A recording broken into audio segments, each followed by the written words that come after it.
You're listening to The Valley Current.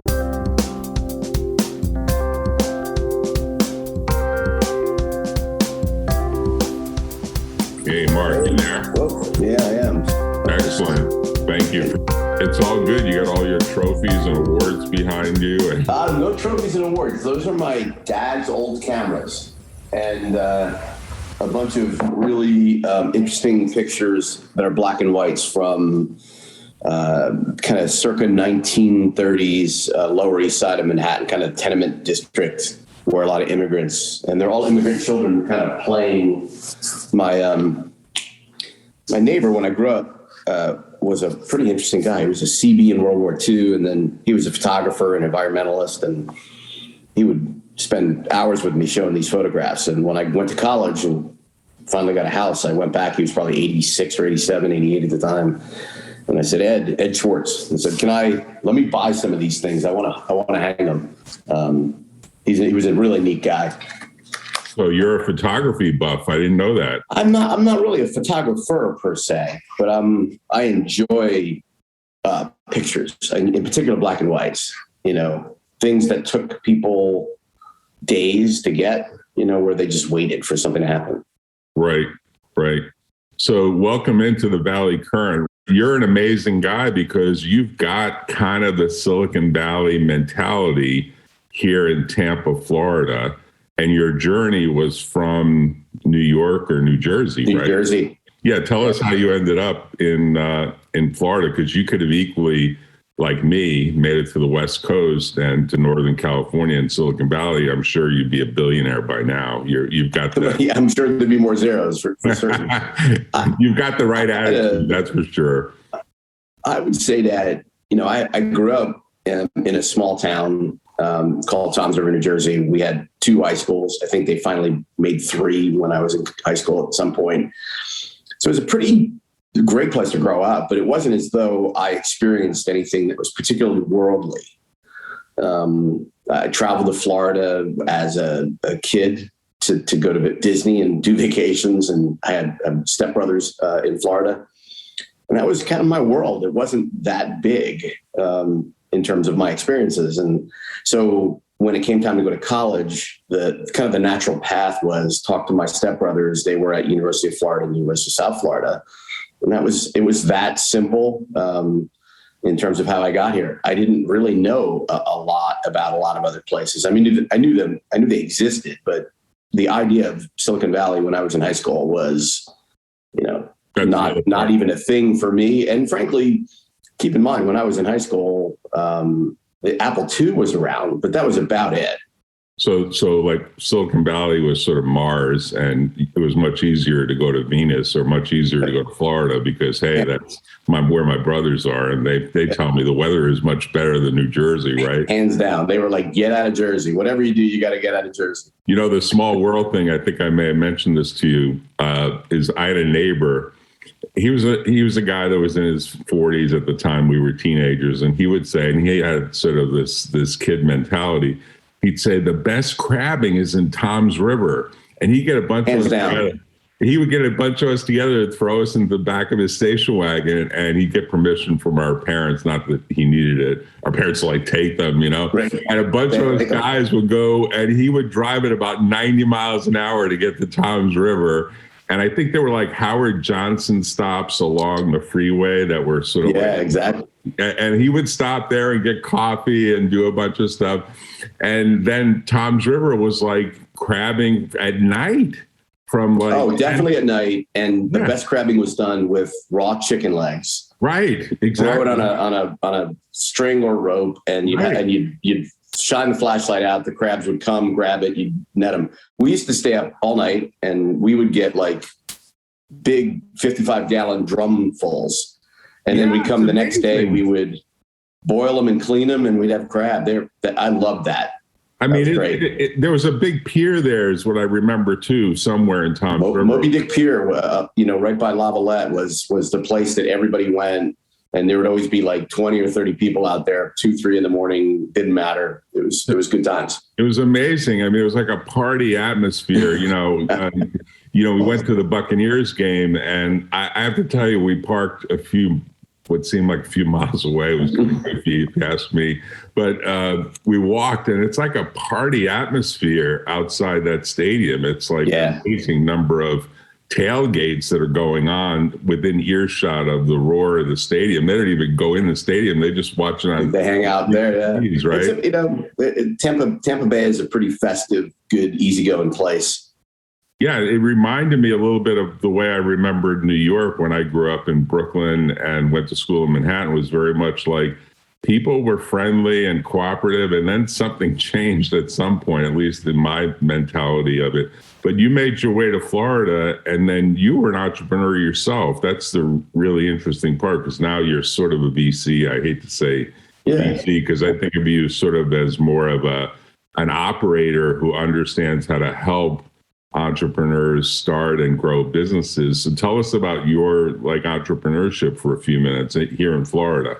I never knew, I probably didn't know the word necessarily in high school. I mean, it wasn't like people talked about being entrepreneurs. I grew up around a lot of small business people. Most of my friends' parents did something, a lumber yard, restaurants, jewelry, and then there were professionals, the lawyers and the doctors. But for the most part, I never knew that was called entrepreneurship. My father was a jeweler. He had a jewelry store that's still in existence now, 59 years later, third generation. Mm-hmm. So I never really thought much about it. I went off to college, and within a semester was hired by IBM to be a co-op student back then. It was in the National Accounts Division, and the PC just got a hard drive. So the PTXT, that was called the XT, and I'm a sophomore in college. I have one computers and business class, which is like a 500-person open session that just lit me on fire. And I went to work for IBM, and I imagined at that time that this would be great. Like, I'll just go to work for IBM when I graduate. It'd be amazing. And I just got frustrated. I mean, it was a wonderful experience, and it launched my business, but those were the years that IBM wasn't necessarily, it wasn't in its prime. It had kind of fallen into this typewriter copier mainframe business. It wasn't exciting. And I was turned off. I was turned off by the 80-20 rule, where 80% of the people I met, I was unimpressed with at that time. Probably not true today, but at that time it was. But and so you come from a background of small business where you have a lot more control, and IBM is sort of the opposite, right? You have very little control or influence over everything. It's just a big governmental kind of bureaucracy, right? They said no to customers all the time, and not in the good way to say no. They said no to things that customers reasonably wanted and were happy to pay for. Right. And so after about 4 or 5 times I hear a no, I just spun up a team of people at USF, the school, the business college, the MIS program, to do the work that the customers wanted. It wasn't really that complicated. I didn't really know what I was getting myself into. I just like to please people and get paid for it. It's pretty much that simple. And before I knew it, I was doing $600,000 or $700,000 a year in business while going to college. Wow. While going to college. That's nice. Yeah. I honestly didn't know exactly what I was doing, but I was meeting my customers' needs. And, that's a big mantra. That's a big mantra that people don't get, that's all part of what it means to be an entrepreneur. You're listening carefully to the customer. And then when the customer says jump, you ask how high, not you're crazy, I don't jump, why, white men don't jump or something. You don't do that. I do exactly the opposite. And it's been in sort of a decline for like what seems like the last 20 years or more, for sure. I mean, the PC is a great story because they ended up doing a skunk works in Boca Raton. Yeah. It's like a separate little skunk works. They probably couldn't do that PC within the corporation with no way. Thinking, they thought they had a typewriter, an elaborate typewriter. So, by the time I was a senior getting ready for graduation, all my friends were interviewing with EDS and Hewlett Packard and Price Waterhouse and all these firms, Capgemini, and I didn't interview with anybody. It didn't make sense for me to interview with anybody. I had a great job, so to speak. So I launched I had already launched it 2 years earlier, so I just continued. Yeah, you had the confidence that you were going to be able to grow that business, even while you were sort of learning from college and building on what you were learning. You had the confidence that, hey, I'm doing fine. I can grow this.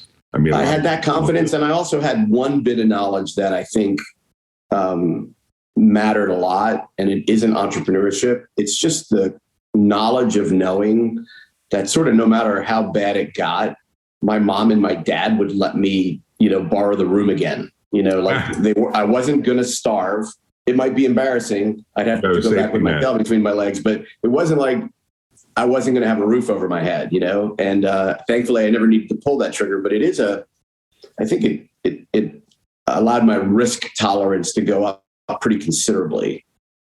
Yeah, that's an interesting comment, because I think these days a lot of kids are going back to mom and dad after school, and they're sort of like saying, hey, I can't get the right job, or it doesn't make enough money, particularly in Northern California, where rents for sometimes a 1-bedroom place are like $4,000 a month. People are shocked, but they pay it. And then you hear these stories of entrepreneurs that get like a 4-bedroom house or 5-bedroom house, and they pay like $10,000 a month, and they start charging $2,000 a bedroom to subdivide it. I mean, there's so many stories, and there's even stories in San Francisco of these kids putting new drywall in and turning living rooms into bedrooms, and the owners of these places are shocked, but it's like little India where, hey, we're trying to pack a lot of people in, and the house is getting totally, taken advantage of. But that's the kind of density that a lot of these startups have caused, and they realize it. Facebook realizes it. I think Apple sort of realizes it. Google sort of realizes it. And so now the laws are starting to change to suggest that density is okay, which of course has its consequences, because traffic and everything else changes as you add more people into a particular location. So tell us how you came on to Florida Funders, because I've got the website that I'll bring up, and I got referred to it, about 6-9 months ago. And I was kind of impressed that you guys sort of saw that you are both raising money all the time and investing money all the time. You got a website that more or less says that in the color green that's here. I like the button green is invest. Like, press this button first, please. It's exactly the right message, if you ask me. So if you fast forward from 1986, when I graduated from the University of South Florida, to 2014, that journey essentially was it was 2 major companies that I actually led as CEO, and 2 minor companies that I built in partnerships with some good friends that I'd worked with before. And they happened sort of concurrently. So primarily the 2 businesses that I built from scratch and exited, a company called Progressive Business Solutions, a company called Intellinon, and they were B2B tech companies. One in what today would be the MSP space. It was called systems integration back then. Right. And then a talent management software company and services company called Intellinon, where we did recruiting, learning, and performance management systems all over North America and Europe. And I exited that business, the last one, in 2013. So I was without business. I was 50, and I didn't necessarily want to. You don't look Sorry? it. You don't look it. Yeah, thanks. Well, I'm a lot older than 50 now, but that was 2013. And I didn't want to build another operating company per se. It wasn't the thing that I was juiced about. I love it, and I kind of am in a certain way, always operating things. But I knew I wanted to just invest.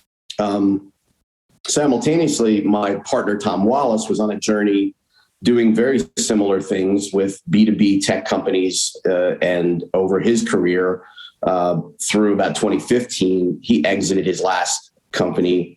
And we've been friends since the late 80s, even when we were competitors. And we both kind of ended up in the same place, going like, hey, let's organize around this concept for our own angel investing and our friends' angel investing. And that's how it came about. That's Tom there. Right. And Kevin and Mark are also general partners. And Tom and Kevin were business partners since when they were 23. So they've been together for a long time. And Florida Funders was an interesting concept. It started like, okay, we'll get a couple hundred people together and we'll fund deals in Florida.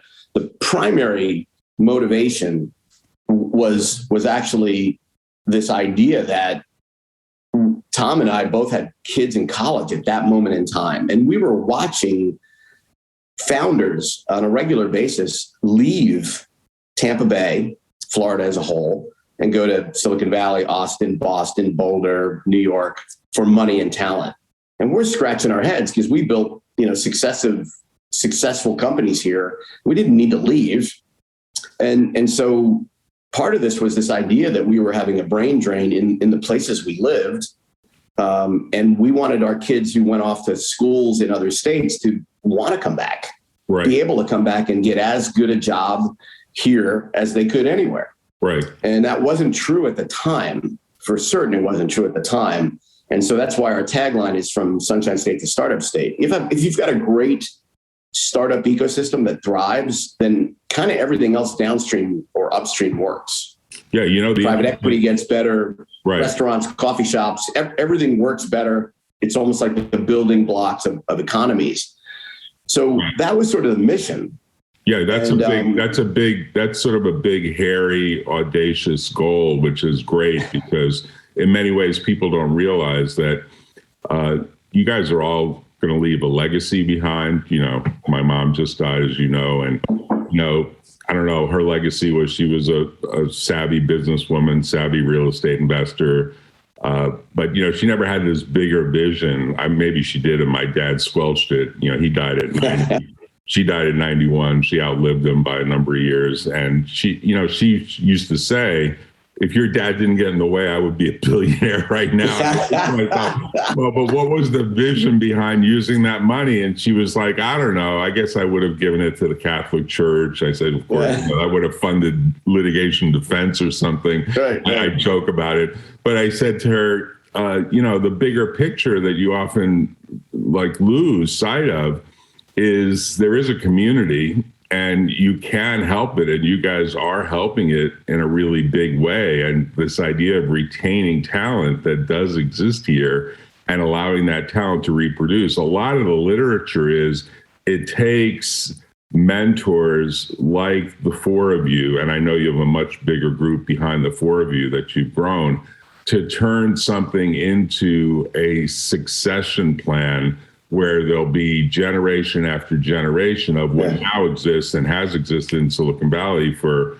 probably going on about, 1960s, arguably 1950s, so 70 plus years. That's, 3 or 4 generations ahead of probably where Florida is. But I think one of the points of this podcast has been there's sort of a spread of the mentality that you've got to have that bigger picture in mind if you want a community to thrive and not become like West Virginia or some cold state where basically there's no employment and a lot of poverty, right?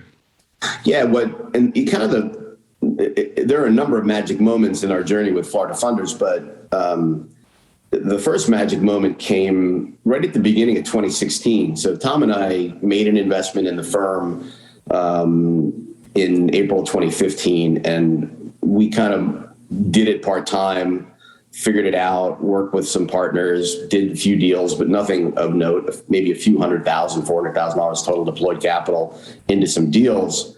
And when we decided that, by the end of the year of 2015, we're like, this is amazing. Like, this is bigger and better and more interesting than we thought. We decided that we would raise some capital for the firm and do right. And we just called some of our friends, and we didn't really need to raise a ton of money. We raised $2.5 million, right? Just to get this thing launched. Mm-hmm. And no one said no. Honestly, I've had some meetings where they said, we want to get behind this. We think this is amazing. Thank you for doing this. It means everything. And these were restaurateurs and car dealers, and they weren't tech investors. But they saw that if you have, sort of young, smart people in a community building things, everything gets better. So we raised that money and learned a lot more in 2016, started to bring on a team. And, by 2017, we decided that we were also going to have a fund. So the thing that really makes Florida Funders unique is we are in many ways an affinity-based model. We have a Florida focus, not to the exclusion of doing investments in other states, but a Florida focus. We are a hybrid. We have multiple series of venture capital funds that are very traditional committed capital funds that do the work. And then we have what is now 1,800 accredited investors on our platform that can invest side by side with our fund under the same terms.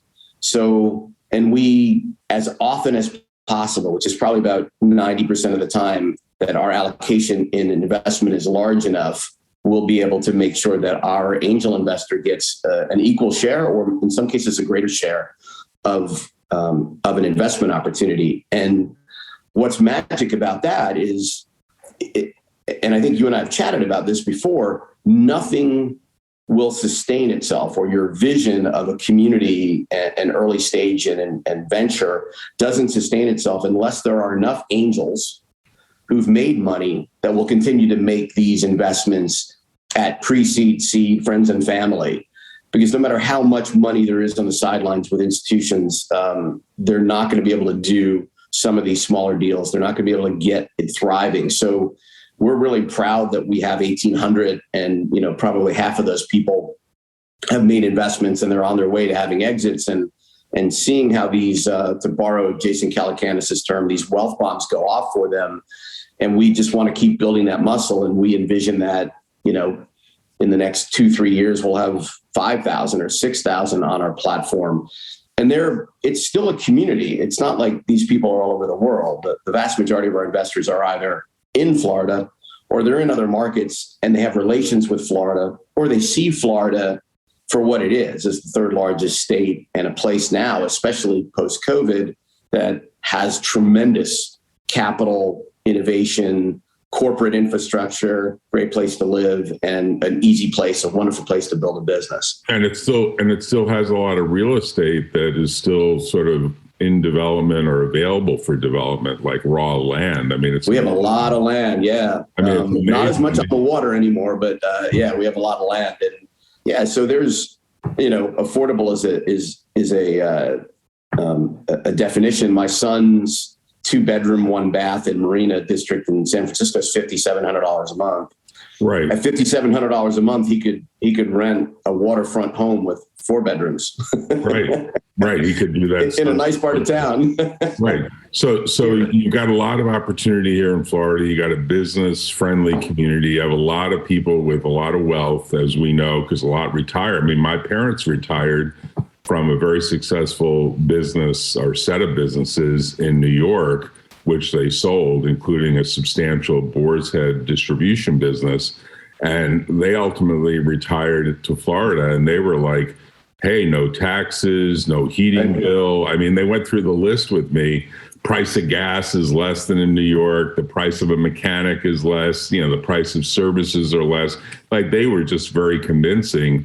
And I used to say, man, it's so hot there, because I always visited at the wrong time of year. I would visit in August, and it was just sweltering. And of course, they would laugh at me and say, you have to come here more like in October or November. It's amazing weather, which is really true. And so you built this platform as well, which I have to say is way more organized than when I think of what you've done. There's a group in Silicon Valley called the Band of Angels. It's been around for a while. It's a group of angels, but it's not really super organized. And I don't even know that they have a website. They certainly don't have one that's as useful as yours. And most of the people treat it more like a club, right? Like a community, instead of playing poker or chess or checkers.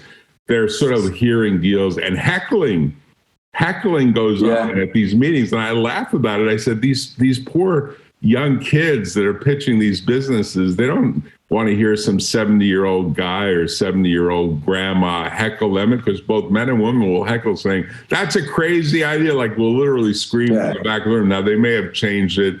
I might get sued by them for saying this, but I'll say it. I always thought they were too rowdy when I went to their meetings. I got invited all the time, and And I would say, you got to give these kids a chance because, stage fright is real, and they're in front of a group that are having dinner and they're climbing plates and whatnot. They have done a number of successful deals, but you're way more organized than they are. Well, Tom and I have done a lot of angel deals in the past, dozens, and some worked and many didn't.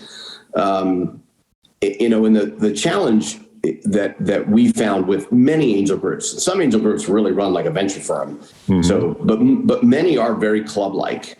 Mm-hmm. And the challenge with that is in order to make the numbers work, so in order to ensure good returns, you need to follow a process. And that process is a lot of work. It can't be done part-time.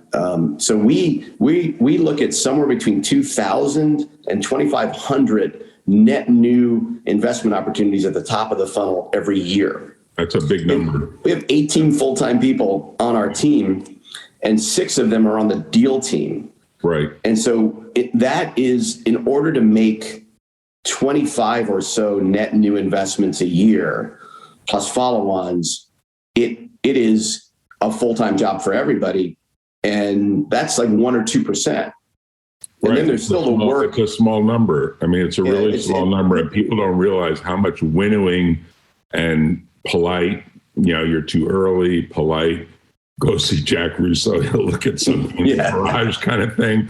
Do what, but we can't help you right now. You got to get some customers. You got to get some verification. Right.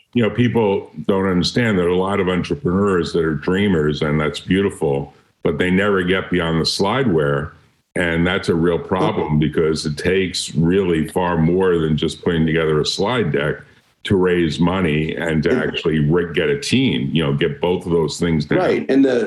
And part of it is some of them are just not going to be successful, and some of them are going to never be successful with the idea that they have. But some of them just aren't ready. And so we want to leave them better off than we found them. We want to direct them to resources that can be helpful to them. And we want to stay in touch because, there are many examples of some of the logos here. We have about 108 companies in various forms of management because we manage a fund for the state of Florida as well that they've invested in really early seed stage back in 2012 through 15. So, many of those companies we said no to, and a year later we said yes. And so we have to stay in touch with them. So there's really, for our fund, which we have about $150 million under management and growing, we'll write about $25 or $30 million a year in checks right now and growing. Those 6 people, along with the general partners, are in touch with founders and founder teams, either in our portfolio or in our pipeline or in the communities we serve every day, all day.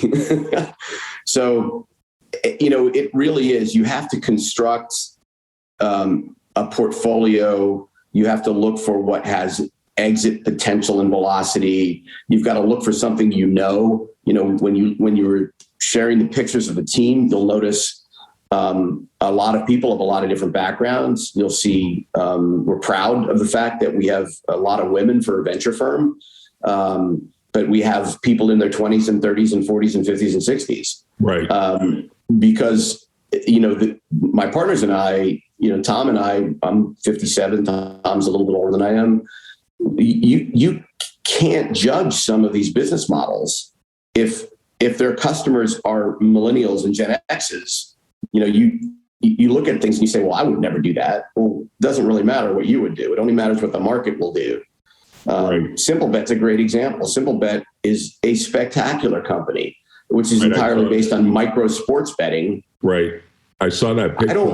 I just want to comment. I mean, the guy really reminded me of a lot of my friends from New York. This guy, Joey Levy. Yeah. Oh man, he's very cerebral, but he's a good explainer of what they do and what they're doing and what they plan to do.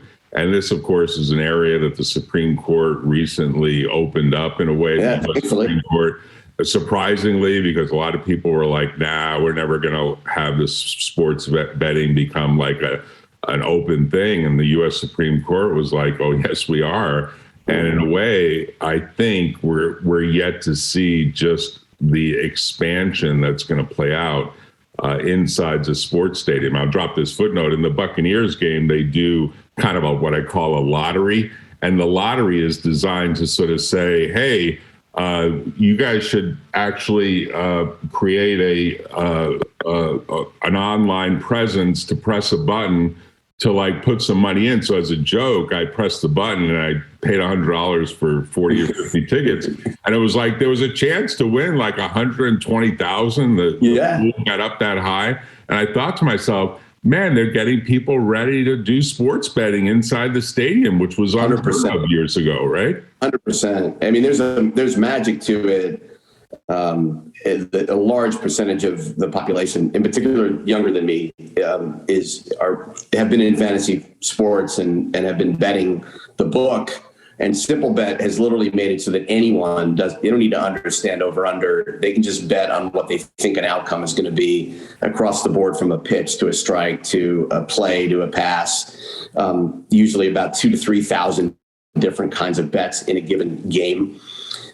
This is called micro betting because it's like it's such a small moment in time. But people, usually seconds. So, listen, you look at a team, you look at the market, you survey people, you've got to be careful to not count on feedback you have to filter things, because there are times when people's perspectives are backward-looking perspectives. We have people those 1,800 investors are ready and available to us to get information to help a founder, all of the time. And, sometimes they get it and they're like way on board looking out in the future. And sometimes somebody who's got a lot of experience can't see something because they've been in it one way for so many years. And it's our job and a very disciplined investment committee and deal team to sort of filter that and handicap it, and to look for what could be, and to place these bets intelligently across, a typical portfolio of ours in a given fund cycle will be anywhere between 35 and 45-ish companies in it. And that's the magic of it. That's what angels typically don't do. They usually do 1, 2, 3. I think in the Valley, your friends and you have gotten more lucky in some cases, because there's more density of deals and more likelihood of things rolling and bigger dollar amounts in cases. But a lot of people in Florida and other markets have been burned in angel deals just because, it takes 6-7 years sometimes for it to mature. And, they say they lost money. They don't want to invest anymore. We make it so that you can do angel investing in a way that the probability of getting a return of capital and a good internal rate of return is kind of in the 95th plus percentile if you diversify. Yeah, let me tell you, the dirty secret that a lot of VCs just won't, explain or be transparent about is 85% of VCs basically don't return capital. They don't even get, it's an amazing, because let's face it, management fees, particularly in Silicon Valley, keep getting higher. There are some firms that are like 3%, and those funds go on for like 10 years. So that's 30% of your capital that just gets wiped out by those fees. And then there's a carry. So you're going to basically share the pie again on the upside, so somewhere in this, you have to think to yourself, well, a lot of those guys are taking risky deals and trying to produce great outcomes, but they often fail. And there's only about 15 out of 100 funds. I mean, there's maybe more like several thousand total nationally that exist. But in Silicon Valley per se, like geographically right there, let's call it the top 100 funds, there's only like 15, maybe 20 in a good year that'll actually do better than S&P type index numbers. And, let's forget about the Russell or other sort of earlier stage public companies that are often doing, 12, 15 or 18% returns per year. And that's where people start to get frustrated. They say to themselves, I could stay in the market, the public market, with a lot of liquidity, the ability every day to say, look, I'm going to exit because another opportunity. I mean, crypto now has completely, I'll tell this story as a footnote. I have friends that were literally there in 2008 saying to me, you got to get on this crypto thing. And I remember thinking, the government's going to shut this down, man. You're like reproducing money. And they laughed. They said, you can't stop this locomotive. And they were right. I mean, they went in early, so early. And the other footnote I'll say is I was part of a company. We founded it. We did quite well. We just exited. And we got paid in crypto by one of our big customers. I remember at the board level at the time, we were like, wow, we've only held this crypto for like 2 or 3 months and it's gone up like 10x. And there were people on the board that were like, let's just hold it. And the CFO was like, no, this thing is monstrous. It's volatile every day. It's driving me crazy. I got to exit it, or else I feel like there's a fiduciary problem here. And we laughed because at the point of exit, we said to ourselves, we would have gotten another $1 billion out of this deal had we held on to the crypto. We were like cracking up about it, but it's true. I mean, now that's the high bar, right? Because and I think if you have to couch it a couple of ways, one, on the crypto topic, our fund has exposure to DeFi through a very key partnership with some very bright people who are managing about 20 DeFi projects that we have exposure to. The other thing is our next opportunity to invest, which should be up next week or the week after, we'll be able to take the investment in Bitcoin or Ethereum.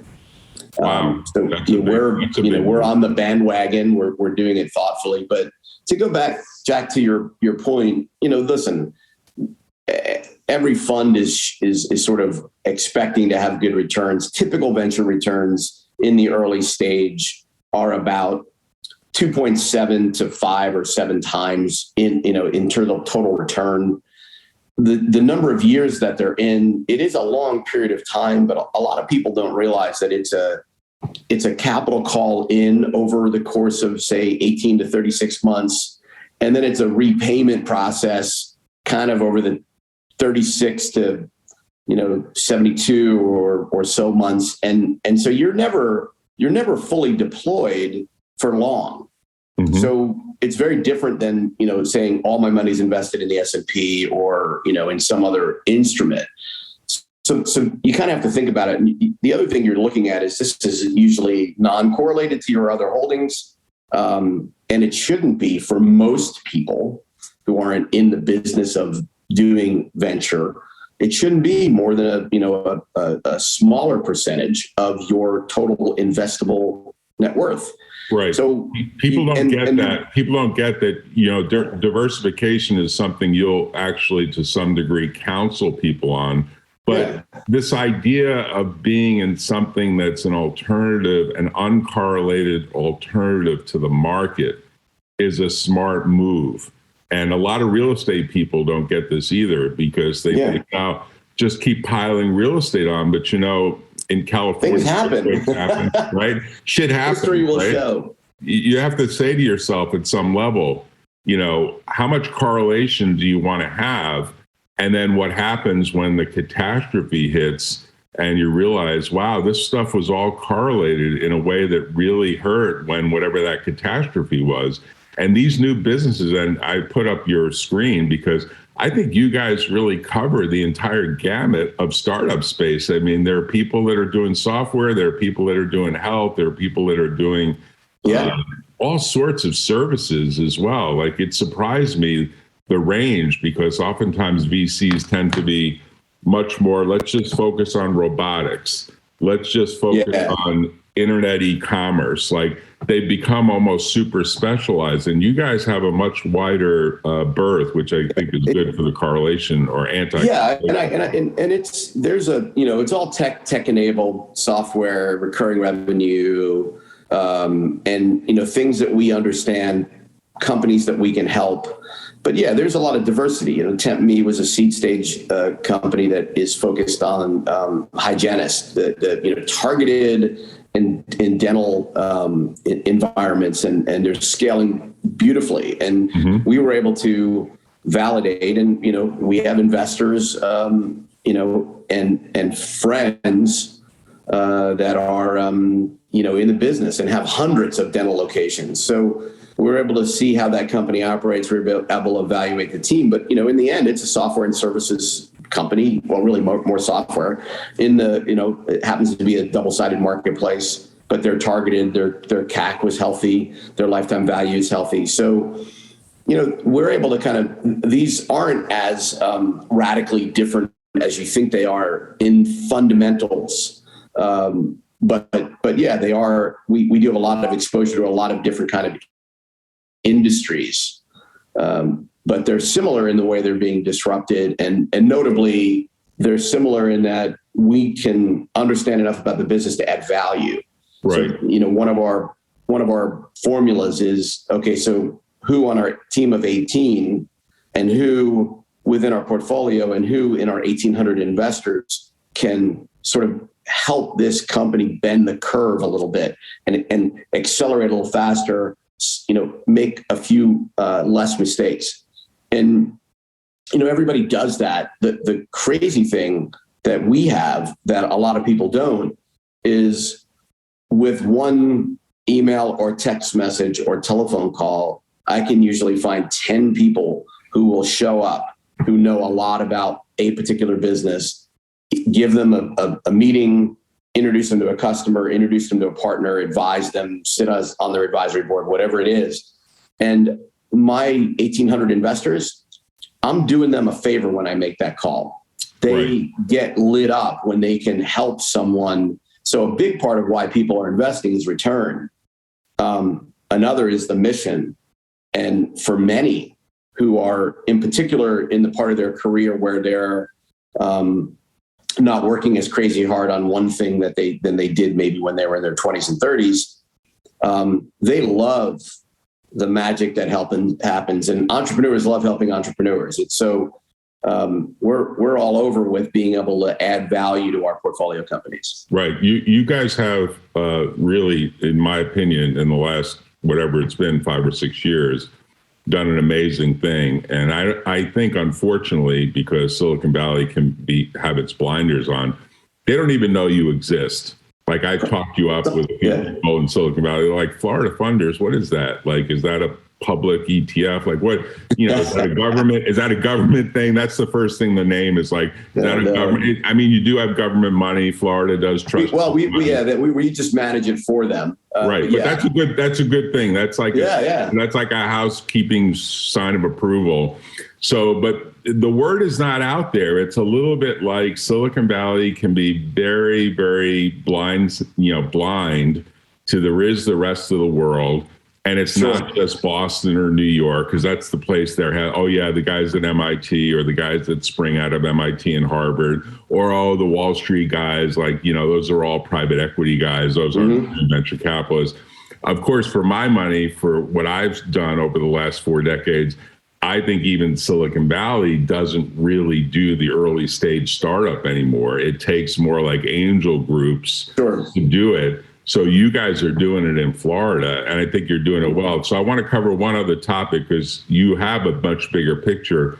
You guys, or maybe it's you personally, have a nonprofit that's trying to expand this mission, and it's called Expanse. Or tell us what the name is. So the name of the nonprofit that I helped found is called Synapse. Synapse, Florida. And the thing that I discovered when we started to build Florida Funders was that the innovation ecosystems and early stage players in Florida in particular are very spread out. A lot of people would say, back in the day that the talent wasn't here, or the corporate partners weren't here, or the talent wasn't here. And I learned, because I spent every day and every waking hour running around the state, meeting with some incredible people, incredible organizations. And this map, this satellite vision gives you a good idea. Mm-hmm. It's not that they're not here. It's just that they're spread out. and one of the magic advantages that Silicon Valley has, besides decades of history, is it's rather small. You could drop San Francisco to, Palo Alto in one county in Florida.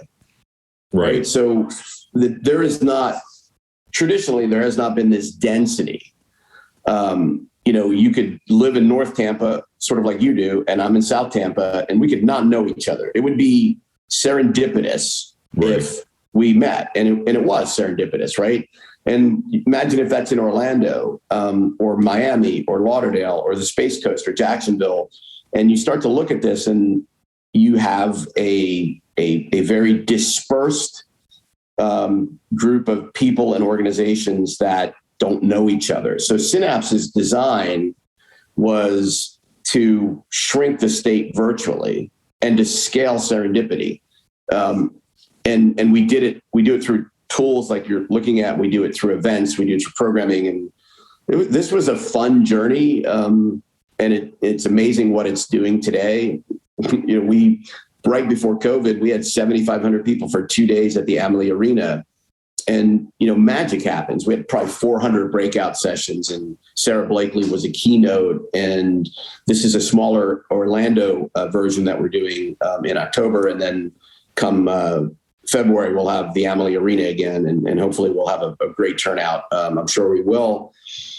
But the net of it is, ultimately, in order to have a thriving venture, early stage ecosystem, you need to have all of the players organized and at least visible to each other so that they can decide. And Synapse is based on a framework that says you need founders or entrepreneurs, you need investors, you need corporate or mature companies, you need government, you need educational institution, you need service providers, and you need talent, buckets of talent, which can come from all over. And if all those people aren't visible to each other and all those organizations can't connect as a result of distance or a lack of knowledge, then you don't scale. Right. And so that's Synapse's mission. And we funded it personally. And it's a nonprofit, right? Isn't Synapse? It is a nonprofit. I didn't want to make a penny off of this thing, and nor did my friends. And today it sustains itself. It thrives. It's got an amazing team. We've put together a board of advisors and a board that is just amazing with companies like PwC and Deloitte and Truist, and the list just goes on and on. And I'm proud of this. I mean, you talked a little bit about legacy in the beginning of our talk, and I want, just one day when they finally bury me, for everybody to go, Blumenthal, he did a part, he did his part, right? Like these things exist in part because he was crazy enough to spend his time for 6, 7, 8, 10, 15, 20 years. Right. And I'm proud of that. But you go to the scale and you really look at this, and frankly, the opportunity exists in most markets in the United States. I mean, think about it, right? You don't really need this in the Valley. Probably don't need it in New York. Probably don't need it in Boston. Where it's needed is everywhere else. Next week I'm flying to Birmingham, right? There's a bunch of people like Tom and me who believed in the thesis, and Alabama has a ton of money. You'd be amazed. And a ton of startups. Chip, along with a lot of other companies, was born there. And they have the same problem in a slightly smaller version of the state.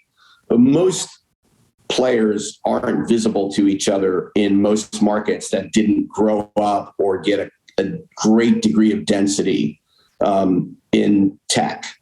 And so if you didn't make your money in tech, you're probably not automatically a tech investor. And you have to kind of seed that. And organizations like Synapse and then investment vehicles and platforms like Florida Funders accelerate that and scale it. I was talking to someone, maybe it's another interview in the last couple of weeks. I was at our Fund 1, Fund 2 event at the Amalie. In 2015, we deployed like $400,000. In 2021, we'll deploy like 30 million. Yeah, it's quite a I know by Valley standards, 30 million is not a lot of money, but if you look back at where we were and where, back in 2016, I think maybe 2017, Florida received 2% of all venture capital, 2%. Right. I think we're in double digits now. Right. So you're the guy and your team is the group that's sort of making it happen. I'll drop this other footnote, which is, if you look at all this legislation that created these economic opportunity zones throughout the United States, the one missing piece, in my opinion, is they didn't plug in the concept behind Synapse and really what Florida Funders is doing as part of the puzzle piece of how do you turn around a depressed area. It's not just a real estate investment, because you have to have businesses and community and an ecosystem that's driving the desire to be together and visible, as you say. So it's not just like, well, we'll kind of improve this depressed real estate and then magically stuff happens. You got to get the people to sort of see the bigger vision. And I think that's the part of the legislation, the federal legislation, that kind of missed the boat. And maybe they'll get it right. Really, and our platform and concept and framework scales. My friends in Alabama want to use it. We've had other conversations. On Thursday, Brian Kornfeld is going to be on a meeting with, believe it or not, Portugal. Right. We've had conversations with Georgia, Savannah. Frankly, the missing link are people that are so passionate and see the vision in their community that they're willing to play the role to get to do what Tom and I did, or what Brian and Lauren and Tim and I did at Synapse. It takes about 2 to 3 years of showing up and evangelizing and bringing people together. And once that happens, you can scale it. So I'll invite any of your listeners who live in a place that thinks that they need this. If they're willing to put the time in, we can kind of license the framework and the tools. That's beautiful, because I tell you, a lot of people can't even imagine like building what you guys have built, and to imagine getting the connection to what you've built and all the expertise that went with it. I mean, that's like such a marvelous thing to imagine. And there are places, and I do visit them, like in Germany and elsewhere, that are like, we don't have enough early stage investors. We don't have enough angels. We don't have any super angels. And the VCs are always much more like private equity, just too late to the game. And there are entrepreneurs everywhere. I mean, it's sort of almost in your DNA, just like it's been in your DNA. You got to want to do it. Like, we've talked to people in markets that are phenomenal, and they just wanted to spin up a fund. Right. And, small fund is hard work, but it's not as much hard work as trying to wrangle 1,800 investors and build a scaling technology infrastructure. So you have to have a real passion around the thesis, but in some cases, the thesis is geography.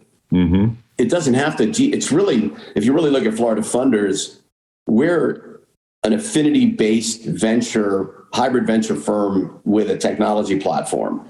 Right. It could point at robotics.